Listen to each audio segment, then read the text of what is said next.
Sir, NGO का अर्थ क्या है? एनजीओ की फुल फॉर्म क्या है सर? और एनजीओ के बारे में सर बहुत हमारा मतलब पेपर आने वाला है, तो सर उसके बारे में कुछ बता दो सर। बहुत बेहतरीन सवाल, वेरी गुड। बहुत अच्छे। देखिए, एक टॉपिक है एनजीओ। एनजीओ सबसे इम्पोर्टेंट ये है कि आजकल जितनी भी काम हो रहे हैं एनजीओ के द्वारा हो रहे हैं। मेनली एनजीओ बहुत बड़ा रोल प्ले कर रही है हर तरह के काम में। लेकिन बेसिक लेवल पे आप जान लीजिए, एनजीओ का मतलब होता है नॉन गवर्नमेंटल ऑर्गेनाइजेशन। नॉन का मतलब गैर, और गवर्नमेंटल का मतलब सरकारी, ऑर्गेनाइजेशन का मतलब संगठन। गैर सरकारी संगठन मतलब जो सरकारी नहीं है, मतलब जो सरकारी। अब हाँ, अब क्या है कि जो सरकारी नहीं है बट वो काम वो सब कर रहे हैं जो सरकार करती है। तो सवाल ये पैदा होता है कि इसकी आवश्यकता क्यों है एनजीओ की। भाई आजकल हर क्षेत्र में है ना, एनजीओ में जॉब मिलती है। एनजीओ में जॉब करते हैं एडुकेशन के फील्ड में, इकोनॉमिक सेक्टर में, पॉलिटिकल से, मतलब लोगों को जागरूक करने के लिए हर लेवल पे, पार्टिसिपेशन में, अवेयरनेस लेवल के लिए, एडुकेशन के लिए, हेल्थ के लिए, हर जगह एजुकेशन काम कर रही है। इसकी वजह ये हुई कि देखिए, पूरी सरकार जो है इतनी बड़ी व्यवस्था नहीं कर सकती, थोड़ा मुश्किल होता है। जैसे मान लिया, मैं एग्जांपल से आपको बताता हूँ कि मान लीजिए कि अभी सपोज के कहीं पहाड़ों पे लैंडस्लाइडिंग हो गई। तो लैंडस्लाइडिंग हो गई पहाड़ों पे, तो वहाँ पे देखिए सरकार की रूरल एरिया में एकदम छोर पे, लास्ट छोर पे लैंडस्लाइडिंग हो रही है, जहाँ पे सरकार के सारे साधन उपलब्ध नहीं है। तो क्या होगा, आपस में लोग मिलजुल करके सहयोग करेंगे। ऐसे संगठन होने चाहिए जो वहाँ पे लोकल लेवल पे काम करें। और ये काम एनजीओ, जो काम सरकार को करना चाहिए, सरकार के एनजीओ उस काम को करती है। ठीक है, समझ में आ रही बात? तो जिस काम को सरकार को करना था वो काम सरकार के सहयोग से कौन कर रही है? एनजीओ कर रही है। क्यों? क्योंकि सरकार को क्या क्या चाहिए भाई? अगर सरकार ही इस काम को करती, हर जगह सरकार ही होती, तो सरकार को एम्प्लॉय चाहिए, सरकार को व्यवस्था चाहिए, ऑफिस चाहिए हमेशा। और इतना इंतजाम करना एक मुश्किल काम है। तो अब सवाल ये पैदा होता है कि जो नॉन गवर्नमेंटल ऑर्गेनाइजेशन है, चूँकि प्रॉफिट पे काम नहीं करती है, नॉन प्रॉफिटेबल होती है, तो उसमें लोग स्वैच्छिक संगठन है, लोग अपनी इच्छा से सेवा करते हैं, लोग अपनी इच्छा से सेवा करते हैं। लेकिन सरकारी सेवा में तो भाई पब्लिक को पैसा देना होगा, तनख्वाह देनी होगी। बहुत सारे एनजीओ में तनख्वाह भी देते हैं, लेकिन वो बड़ा अनौपचारिक संगठन है। अनौपचारिक, आपसी तालमेल, लीले सारे चीज़ों पे बड़ा उन पे काम होता है। तो कहने का मतलब ये है कि जहाँ पे आम तौर पे सरकार की पहुँच थोड़ा मुश्किल होती है वहाँ, और साथ में सरकार को सहूलत हो जाती है, उस काम को करने में आसानी हो जाती है। जैसे मान लिया शिक्षा का क्षेत्र है। अब एजुकेशन के क्षेत्र में रूरल एरिया हो चाहे अर्बन एरिया हो, गांव हो या शहर हो, आप ये देखिएगा कि अब सरकार घर घर तो नहीं जा सकती, मुश्किल है, क्योंकि एम्प्लॉय रखना होगा और सबको सैलरी भी देना होगा। लेकिन तो एनजीओ क्या करती है? एनजीओ अपना स्वैच्छिक है कि भाई आओ, लोगों के साथ ये काम करो मिलजुल करके, और कुछ उसमें आपको सेवा पानी भी कर दिया जाता है। मतलब समझ लीजिए, जैसे एक एतराज़ हो सकता है कि इसमें भी सैलरी मिलती है, पर वो आपकी सुविधा के हिसाब से होती है। लेकिन सरकारी नौकरी करेंगे तो क्या होगा? भाई मुझे तो एकदम फुल फ्लेज तनख्वाह चाहिए। यहाँ क्या है, जैसी आवश्यकता होगी और जैसा सुविधा होगा उसके अनुसार आप उससे फ़ायदा भी उठा लीजिएगा। तो उसमें क्या है कि मान लीजिए कि जागरूक करना है हेल्थ को लेकर के, कि घर घर में पोलियो का टीका चलाना है, होता है ना पोलियो का टीका। अब इतनी बड़ी ऑर्गेनाइजेशन सब है, जैसे रेड क्रॉस सोसाइटी, जितने भी आप ये देख लो, यूएनओ वगैरह सब एनजीओज हैं। जितनी भी बड़ी बड़ी ऑर्गेनाइजेशन है, एनजीओ में ऐसा नहीं है छोटी ऑर्गेनाइजेशन है, उसमें सारे लोग एक दूसरे का हेल्प करते हैं, सरकार भी पैसा देती है, हेल्प करती है। अब देखिए जहाँ पे उदाहरण के तौर पे जहाँ 100 रुपया सरकार 100 रुपया, देखिए उसमें सरकार ने कहा कि कुछ तुम आपस में आप सब लोगों से मदद ले लो, अमीरों से, गरीबों से, इधर उधर से, और कुछ हम भी तुम्हारी मदद कर देते हैं 50 रुपया इधर उधर से ले लिया। और फिर वो शिक्षा पे काम कर रहा है, हेल्थ पे काम कर रहा है, लोगों के रोजगार पे काम कर रहा है, बेरोजगारी को दूर कर रहा है, महिला पुरुष में जो भेदभाव है उसको दूर कर रहा है, जागरूकता पे काम कर रहा है। तो बेसिकली फंडा ये है, बेसिक ये है कि सरकार के काम को आसानी करती है, सरकार की पहुंच को आसान बनाती है। सरकार जहां तक आसानी से नहीं पहुंचती वहां एनजीओ पहुंच जाती है, और सरकार को पहुंचने के लिए बहुत व्यापक संगठन चाहिए, बहुत बड़ा रोजगार का सृजन करना होगा, वो उस काम को चुटकी में कर देती है। ये काम एनजीओ का है। अब है सवाल ये है कि कितने प्रकार के एनजीओ हैं। हाँ, तो चूँकि सरकार जो है व्यापक स्तर पे उस काम को अकेले करने में ये नहीं कह सकते कि असमर्थ है, मतलब सरकार को बहुत साधन चाहिए, तो उस काम को एनजीओ करती है। अब सवाल ये पैदा होता है कि एनजीओ कितने, तो एनजीओ हर फील्ड में अलग अलग होते हैं। जैसे शिक्षा के फील्ड में एनजीओ होते हैं, आप ये देखिए कि बहुत सारी मैडम होती हैं जो शिक्षा के लिए जागरूक करती हैं, गांव में आती हैं, सुना है, देखा है कि नहीं। बहुत सारे लोग बहुत सारे जो एजेंसी है वो डेटा कलेक्ट करती है, तो डेटा कलेक्ट करने की अलग एनजीओ होती है। सामाजिक क्षेत्र की अलग एजेंसी होती है, सामाजिक रूप से जो लोग जैसे उन सब को जानने के लिए भी एनजीओज होती है। समझ में आ रही बात, सारी चीज़ों को। उसके बाद आप ये देखिए, जैसे मान लो कि ये जानना है कि एक गांव में कितने लोग नौकरी में हैं, कितने लोग नौकरी में नहीं हैं, कितने महिला कितने पुरुष हैं, कितने परिवार हैं, उन परिवार में कितने बच्चे हैं, कितने बच्चे विवाहित हैं, कितने बच्चे अविवाहित हैं, कितनी सारी बातें। ये सारे डेटा का काम कौन कर रही है आज? एनजीओ कर रही है। क्यों? ये काम सरकार भी कर सकती है, लेकिन सरकार के काम को आसान करती है, क्योंकि सरकार को इसके लिए अलग अलग एम्प्लॉय डिप्यूट करने पड़ेंगे, पहले एम्प्लॉयमेंट, अब बहुत बड़ी व्यवस्था, ऑफिस खोलने पड़ेंगे, लेकिन एनजीओ इस काम को कर दे रहा है। तो एनजीओ हर एक सेक्टर का अलग अलग होता है। कौन सा? हर सेक्टर का एनजीओ क्षेत्र का है। आर्थिक क्षेत्र का, आर्थिक क्षेत्र में क्या करते हैं? बहुत सारे लोगों को रोजगार मुहैया कराना, बहुत सारे लोगों को लघु उद्योग के लिए प्रमोट करना, बहुत सारे लोगों को जैसे छोटे छोटे उद्योग है, भैंस है, दूध पालन है, एपी कल्चर जिसको बोलते हैं, शहद पालन है, सेरी कल्चर है, कीड़ा पालन है, और क्या क्या होता है आप बताओ? और क्या क्या होता है कृषि कार्य के लिए? और क्या क्या काम करती है सर? और बताओ। तो ये है। फिर शिक्षा के क्षेत्र में काम करती है, स्कूल खोलती है, सरकार के साथ मिल करके काम करती है, कई बार स्वतंत्र रूप से भी काम करती है। पर एनजीओज को सरकार पैसा देती है। अब पैसा क्यों देती है? कि पब्लिक तो सरकार की ही है ना, जनता तो उसी समाज का है। तो सरकार ये कहती है कि हम तुम्हारी हेल्प करेंगे, तुम जनता की हेल्प करो। तो इस सम एक्चुअली ये कनेक्टिंग लिंक है, आप ऐसे समझ लो, ये बीच का एक लिंक है, सरकार को और जनता को दोनों को जोड़ती है एनजीओ। समझ में आ रही बात? तो एनजीओ इस तरह से, अब आप ये जान लो, गैर सरकारी संगठन के उद्देश्य और महत्व आप बहुत हद तक समझ गए हो। पिछड़े इलाके में आप जाओगे, लैंडस्लाइडिंग हो जाती है, कहीं बाढ़ आ जाता है, कहीं पे अकाल पड़ जाता है, तो सबसे पहले खाना लेके कौन पहुंचता है भाई?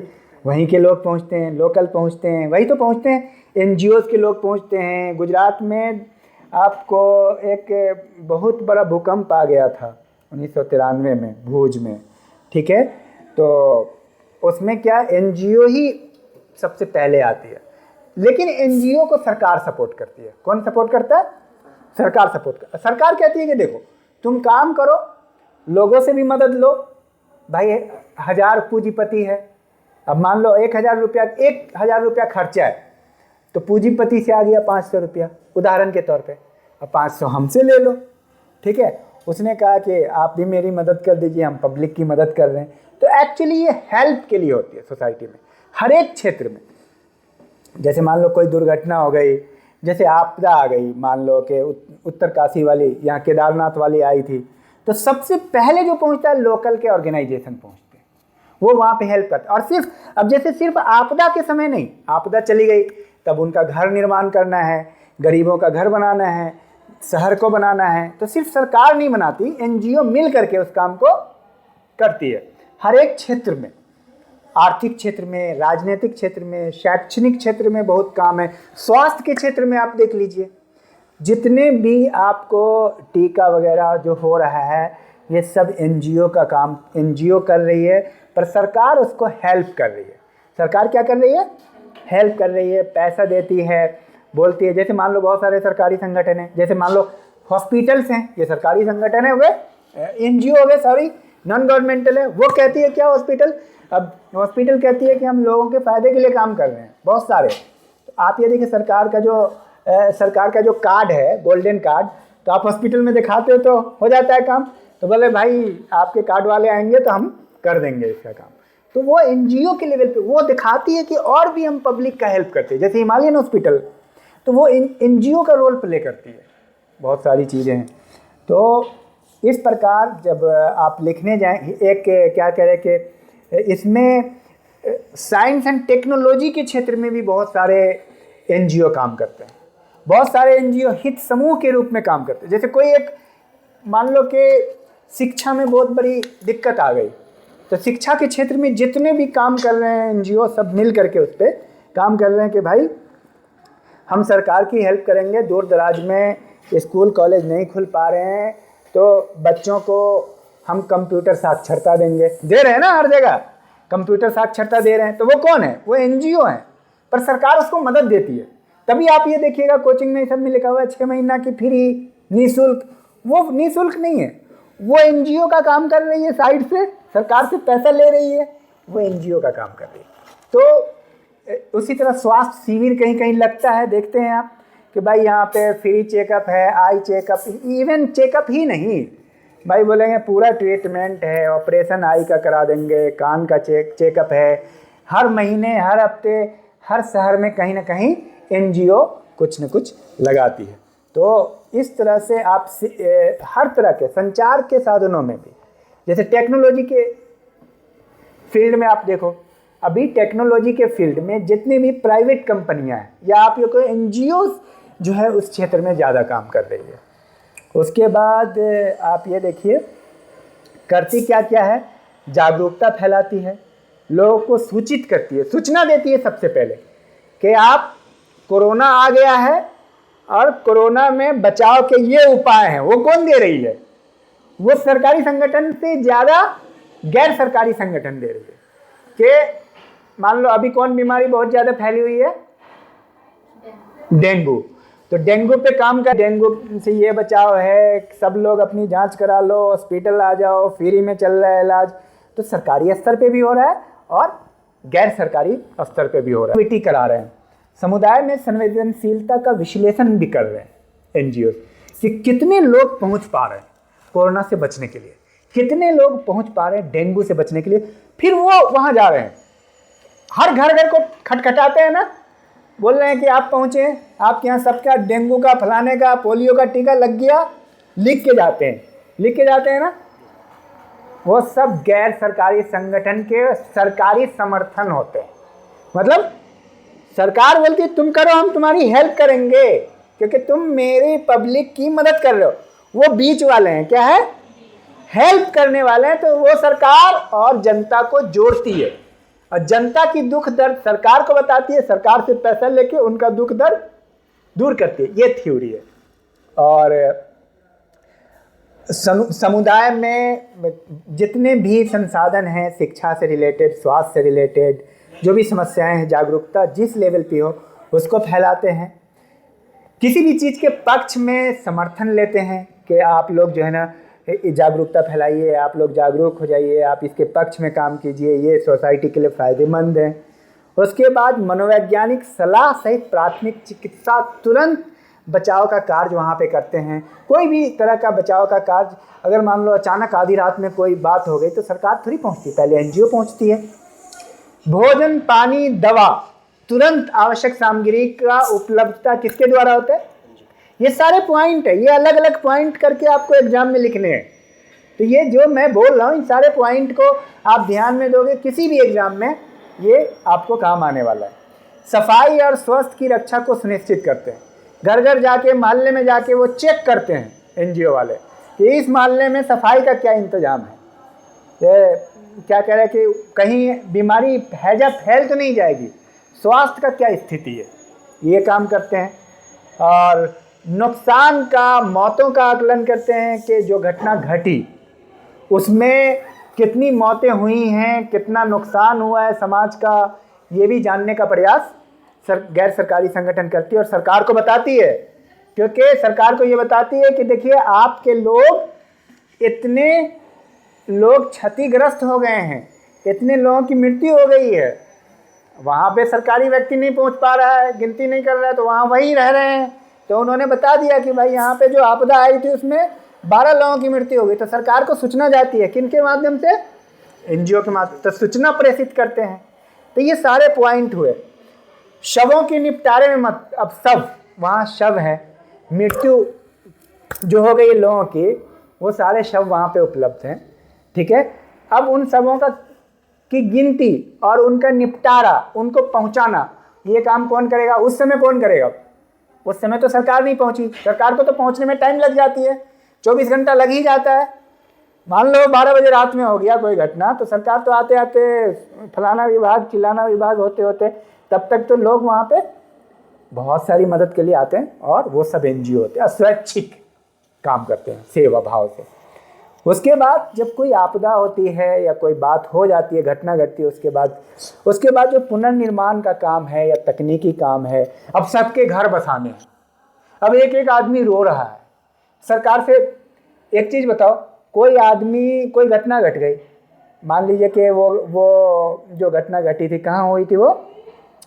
अरे यहाँ जो घटना घटी थी केदारनाथ में, तो जिसके साथ घटी, अब वो घायल है, परेशान है, वो सरकार के पास तो नहीं जा सकता, वो किससे संपर्क करेगा? एनजीओ से, कि भाई साहब मेरे लिए एक रूम बनवा दो प्लीज़, मैं कैसे रहूँगा, मेरा इतना बड़ा अच्छा घर था, हज़ारों घर वहाँ गिर गए। तो वो उनसे बोलेंगे ना, अब वो सरकार को बोलेंगे, सरकार ने कहा चलो भाई तुम सबको बनवा दो, हम तुमको पैसा देंगे। एनजीओ काम कर रही है, क्योंकि फिर सरकार अपने स्तर पे करेगी तो सरकार क्या करेगी? वहाँ रोजगार सृजन करेगी कि भाई हमारा आदमी वहाँ जाएगा, तो वो करना कितना टफ काम है, एक आदमी वहाँ हो और वहाँ ऑलरेडी है, खाली पैसा देना है। अब पैसा देने वाला एक आदमी भर्ती करेगा तब वो काम होगा, तब तक तो काम ही नहीं होगा, तब तो मालूम। तो इसमें दूसरी बात है कि जनता स्वैच्छिक इच्छा से अपना काम करती है। तो ये है पुनर्निर्माण का काम। वित्तीय सहायता प्राप्त करते हैं। अब जो बुजुर्ग हैं, बहुत सारे ऐसे लोग हैं जो गरीब हैं, जिनके पास तनख्वाह नहीं या पेंशन नहीं है, उनको पेंशन देती है, उनकी सहायता करती है, समय समय पे ये एनजीओ करती है। उसके बाद उनकी निगरानी रखती है, जहाँ कोई घटना घट जाती है उनकी निगरानी रखते हैं कि अब ऐसी घटना ना घटे, इस तरह की चीज़ें ना हो। तो ये रहा कुल मिला के एनजीओ का रोल। एनजीओ का रोल हर एक स्तर पे है। निष्कर्ष में सामाजिक, आर्थिक, राजनीतिक, शैक्षणिक, धार्मिक, ये जो धर्म है ना, मंदिर, मस्जिद, गिरजाघर, ये एनजीओ है। और मंदिर क्या कर रहा है? लोगों को सिखा रहा है, आओ पढ़ो, रामायण पढ़ो, महाभारत पढ़ो, गीता पढ़ो, अच्छे आदमी बनो, ठीक बनो। अच्छा आदमी कौन बना रहा है? नागरिक को बना रहा है ना, वो तो देश का नागरिक है। तो सरकार का काम आसान कर रहा है, बोल रहा है चोरी मत करो, बदतमीजी मत करो, दंगा फसाद मत करो। ये दंगा मंदिर और मस्जिद में नहीं सिखाया जा रहा है, वहां तो ये सिखाया जा रहा है कि चोरी नहीं करना, दंगा नहीं करना। श्री राम ने दंगा करने का नहीं कहा, गरीबों की मदद करने का कहा। क्या कहा? उसी तरह मस्जिद में कहा कि भाईचारे का पैगाम दो, सब लोग भाई भाई हैं, नहीं कोई काला है न गोरा है। अच्छी बातें करते, धर्म सिखाते हैं, तो जनता को अच्छा बनाते हैं। तो ये सब एनजीओ है। ये सब क्या करती है? ये सब अपने अपने लोगों की हेल्प करते हैं अपने लेवल पे। जैसे मान लो हिंदू मंदिर में जाते हैं, मंदिर के लोग कुछ दान पुण्य करते हैं, कुछ पैसा उनको मिलता है, गरीबों को मिलता है, मस्जिद से मिलता है, गिरजाघर से मिलता है, गुरुद्वारे से मिलता है। तो समाज के लोगों को ही मिलता है ना। तो ये सारे पैसे एनजीओ के हैं, क्योंकि वो खुद एनजीओ है, वो रजिस्टर्ड है कि हम नॉन गवर्नमेंटल ऑर्गेनाइजेशन। अब मस्जिद या मंदिर या गुरुद्वारा या गिरजाघर, ये गवर्नमेंट का या नॉन गवर्नमेंट है? गैर सरकारी संगठन। इनका काम भी क्या है भाई, कोई आया मंदिर में, अब पुजारी से बोला कि भाई साहब मेरी बेटी बहुत बीमार है, कुछ हेल्प करना है। कहा ठीक है, हम गरीबों के हेल्प करने के लिए कुछ दवाई रखते हैं। होंगे बहुत सारे मंदिर करते हैं, मस्जिद करते हैं, गिरजाघर करते हैं, गुरुद्वारा में होता है ना, लंगर लगाते। किसके लिए लगा रहे हैं? खाना किसको खिला रहे हैं लंगर में? समाज के लोग को। आओ भाई खा लो पी लो, कम से कम हफ्ते में 1 दिन ही तो खिला दे रहे हैं, 2 दिन ही खिला रहे हैं। लंगर लगता है बहुत सारे मंदिर में, मस्जिद में लगता है। तो ये सारा एनजीओ है, ये सारे हर क्षेत्र में काम कर। गरीबों की लड़की की शादी के लिए कि भाई लड़की की शादी करना है, किसी को रोजगार करना है, किसी का मान लो कि किसी के साथ सफ़र में जो है ना पैसा ख़त्म हो गया है, पैसा नहीं है, तो वो कहाँ जाएंगे? शहर में कौन जान रहा है, तो वो कहाँ जाएंगे पता है? मंदिर या मस्जिद या गुरुद्वारा। कहेंगे मेरी मदद कर दीजिए, बस मुझे टिकट के लिए 100 रुपया चाहिए, 200 रुपया चाहिए। आम आदमी से भी मानते हैं, लेकिन वहाँ जाएंगे, वो एनजीओ है। अब पुजारी जी हैं, वहाँ पे रखा हुआ है कुछ इस तरह के काम के लिए, तो दे देते। तो कहने का मतलब ये रहा कि हर क्षेत्र में सामाजिक, धार्मिक, ठीक है, वित्तीय, व्यवसायिक, तकनीकी, हर क्षेत्र में ये काम करती है। ठीक है, समझ में आ रही बात? और अगर आप इस वीडियो को सही से पढ़ लेंगे, सुन लेंगे, समझ लेंगे, तो आप एनजीओ पे समझिए व्यापक है। आपको इसमें कम से कम 100 पॉइंट मैंने बोला है। अगर 100 पॉइंट में 30 पॉइंट भी याद कर लिया ना, इनमें से हर क्षेत्र में क्या क्या काम कर रही है, हमने अलग अलग प्रकार के एनजीओ बताए, तो आप किसी भी एग्ज़ाम में आराम से अच्छे से लिख सकते हैं। ठीक है, आप बता सकते हैं एनजीओ क्या काम कर रही है। तो निष्कर्षतः एनजीओ जो है ना, कनेक्टिंग लिंक है सरकार के बीच में और सरकार और जनता के बीच में। जनता की परेशानी को देखती है, सरकार को सूचित करती है, जनता की परेशानी को समझती है और सरकार को बताती है और सरकार से सपोर्ट लेती है। ठीक है, ये एनजीओ का सार में ये काम है और हर क्षेत्र में काम करती है। सामाजिक, आर्थिक, राजनीतिक, शैक्षणिक, धार्मिक, स्वास्थ्य के क्षेत्र में, इवन नाली बनाना, सड़क बनाना, बहुत सारे काम करते हैं। ये सारे कोचिंग संस्थाएं चलाना, कंप्यूटर ट्रेनिंग कराना, ये सब एनजीओ के काम हैं। Thank you, all the best. तो इस वीडियो को अपने सारे विद्यार्थियों को और जिन सब को, ये क्या कह रहे हैं कि नॉलेज बेस्ड वीडियो है, नहीं सिर्फ आपको जो लोग कॉलेज और यूनिवर्सिटी के स्टूडेंट है, वैसे आम तौर पे जैसे बहुत सारे लोग एनजीओ के बारे में नहीं जानते हैं, उनके लिए भी बहुत ज़्यादा बेनिफिशियल है कि एनजीओ क्या काम करती है। एनजीओ में तनख्वाह भी मिलती है आवश्यकता के अकॉर्डिंग। ठीक है, thank you, all the best.